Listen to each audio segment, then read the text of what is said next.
Welcome to another video where I introduce Kiwi words for life in New Zealand. The words we look at today are choice, crack up, hard out, shot, and munted.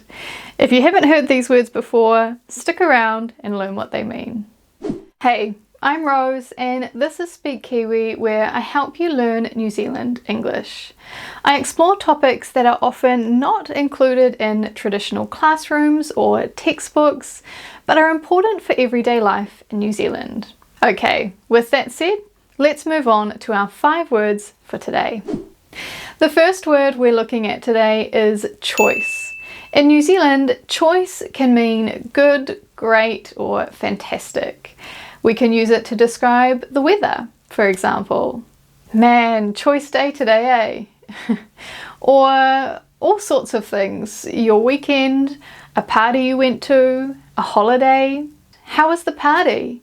Oh, it was choice. You should have come. Right, something like this. To non-New Zealanders, this can sound a little off, right? Because choice has another different meaning. But in New Zealand, choice can mean great. Let me share with you a couple of examples that I've come across on New Zealand TV. Listen to this son and his father talk about his job. How are things at work? It's choice day, same stuff every day. Okay, it's choice. It's all good, it's great, I'm enjoying it. And in another example, we have a guy talk about a girl he's dating. When his friend asks how his date was, listen to his response. Hey, good night. Yeah, Amanda's choice, eh?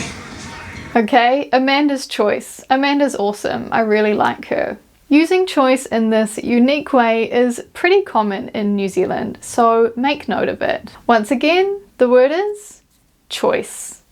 Man, what a choice day. Number 2, crack up. Crack up is another word for funny and can be used to describe anyone or anything that makes us laugh. For example, that movie was crack up, eh? Or, have you met Jo? She's crack up. I think you'll like her. Right? In other words, it or he or she is funny. And crack up can take a few different forms. First of all, as an adjective, like in the examples we saw just now, but also as a phrasal verb. So to say, I cracked up when I saw it, or you crack me up, man.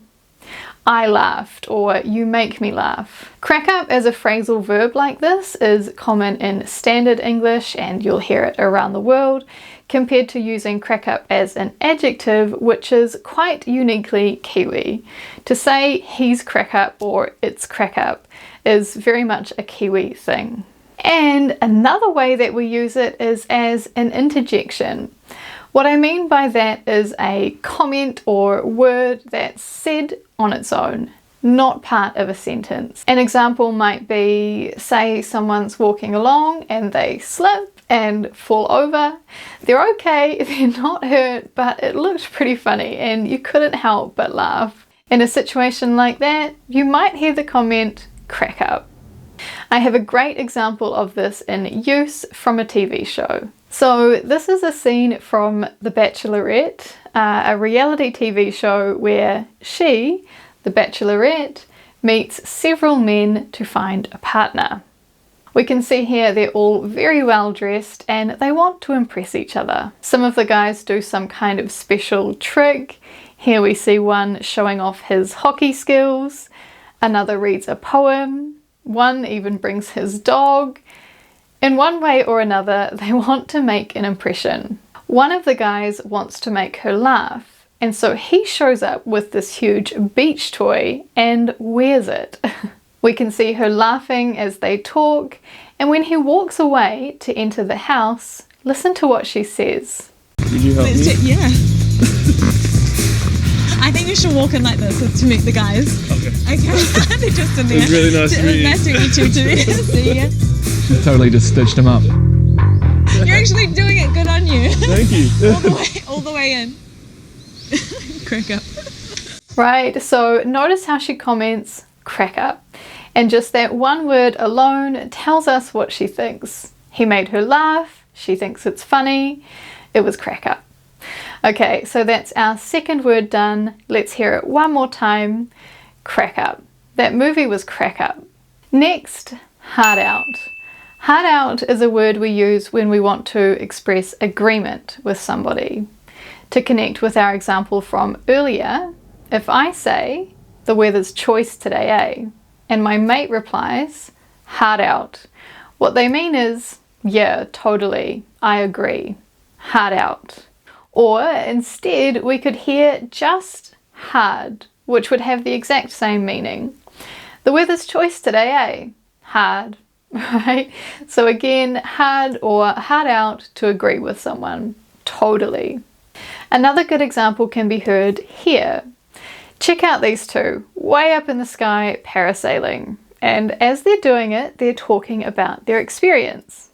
One of them mentions that he wants to do more adventure experiences like this in the future. Listen to how he expresses that and how his friend agrees with him. Like, I would love to do this kind of stuff, but you just never do. I don't know if that makes sense. Yeah, hard. Hear that?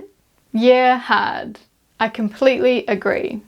Of course, we use hard and hard out in all sorts of different contexts, not just when we're parasailing, but that was the example that I came across. So, one more time, hard out. Hard. The weather's choice today, eh? Hard out. Number 4, shot. Shot has a couple different meanings, including well done and thanks. Let's start with the first. Well done. As you know, well done is said when somebody achieves something or does well. You get a good grade, well done. Or shot, same meaning. I want to jump straight into TV examples here because I've got a couple good ones. Listen out for the word shot when this guy catches a fish.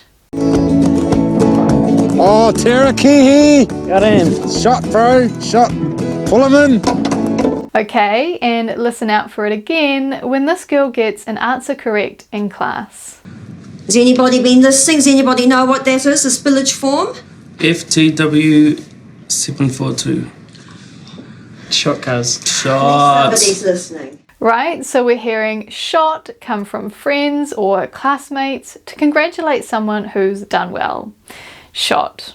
As for the second meaning, shot can also mean thank you. A simple example could be, can I borrow your phone? Sure, here you go. Shot. Right? Shot, thanks. We can also see it here where a workmate offers to help out Jimmy. Jimmy replies with, No, I got that for you, eh, Jackson? Oh, yeah? Yeah? My man. Okay. Shot, brother. Yeah. That's sweet as. did you hear what Jimmy said? Shot brother, in other words, thanks. Notice too how he describes his job as sweet as or good, a word we looked at in another video. Anyway, sticking with shot for now, shot, well done, thanks. I caught a fish, shot. And last but not least, munted. Munted is a word we use to describe something that is broken, damaged, or ruined. Munted. Some things we might say are munted are this chair, this phone, this car, this building. All of these things are damaged or ruined in some way. In other words, munted. We can hear it in simple expressions like, whoa, that's munted, right? When we see something, or maybe a different interaction. Can I borrow your phone? Sorry, mine's munted, right? It's broken, I can't use it. There's another good example coming up in this scene here. Here we see a couple of guys at a junkyard, a place where old, broken, rundown cars are stored. Occasionally people go to collect parts. These two are looking for a car to take home. Listen to how they talk about what they find. So we went to buy the best car that $400 could buy. Looks like a bullet's gone through the windscreen. Doesn't have any wheels. Do you reckon we need wheels though? Yes. What about that red one? That looks pretty good. Nah, it's munted. Take it to the panel beater, she'll be right. And then we found... So yeah, as you heard and as you can see, it's munted. There's actually an interesting history to this word, a sad one, but it's interesting to learn about. The word munted has always had a place in New Zealand vocabulary, but in recent years there was a huge increase in how many people were saying it and how often. Why? Well, the Christchurch earthquake. That's why. So, as you'll know, after the earthquake, a lot of things were damaged, and many locals adopted the word munted to describe what they saw. Think about our examples earlier. Cars, buildings, roads, everything was munted. And not only did locals use it, the Mayor of Christchurch did too, which was kind of a big deal. Munted is very informal and not the kind of language we expect to hear from political leaders. However, when talking to a journalist, the Mayor of Christchurch, Bob Parker, used the word munted. His direct quote, here. Now this was heard by New Zealanders all over the country and people kind of lost their mind. A Facebook page was made dedicated to the word munted, t-shirts were printed, art was made. Munted was kind of the flavour of the month. Sometime later, we even see the mayor himself wearing the munted t-shirt on the front cover of his book where he talks about the Christchurch experience. You get the idea. Ever since then, munted has always been somewhat connected to Christchurch, but again, the general way we use it is to describe something that's broken, damaged, or ruined. As popular as the word is here, however, the word has some different meanings overseas and can be considered a little rude, so take care with that. Anyway, as for how it's used in New Zealand, let's recap it one more time. The word is munted. The church is munted. Okay, and that brings us to the end of this video. We've now learned 5 more words to add to your vocabulary for life in New Zealand. Once again, they were choice, crack up, hard out, shot, and munted. Keep your ears open for these words and let me know if you hear any of them. I hope you found this video helpful. If you did, consider subscribing, and until next time, see you later.